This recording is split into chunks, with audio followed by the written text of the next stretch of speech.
Nagsimula na ang online poll para sa Outstanding Asian Star para sa Seoul International Drama Awards 2024 kung saan kabilang sa mga nominado ay ang mga naglalakihan at nagniningning na stars sa Philippines showbiz industry. Samantala, ayon sa aming mga nakalap na impormasyon, nangunguna sa online poll ngayon ang kapamilya actress na si Kim Chiu na nominado sa kanyang teleseryeng Linlang. Sa ngayon ay nasa mahigit 50% ang nakukuhang boto ni Kim Chiu mula sa mga netizens. Pumapangalawa naman ay ang award-winning actress na si Nadine Lustre na nominado para sa kanyang thriller series na pinamagatang Road Killers. Kung pagbabasehan ng naganap na botohan makikita kung gaano kasikat ngayon ang aktres na si Kim Chiu para manguna sa mga botohan at tinalo ang iba pang mga stars.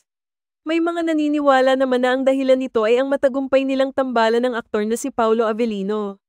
Sa ngayon ay maaari pa rin naman na magbago ang ranking subalit dahil sa malakas na pagsuporta na nakukuha ni Kim Chiu mula sa pinagsamang fans nila ni Paulo Avellino marami ang nagsasabing talagang panalo na si Kim Chiu.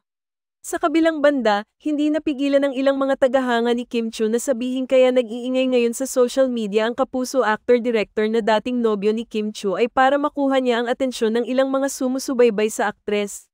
Marami kasi ang nakapansin na ngayong labis ang pagsikat ng aktres ay siyang pag-iingay naman ni Sian Lim patungkol sa mga detalye ng kanilang paghihiwalay noon.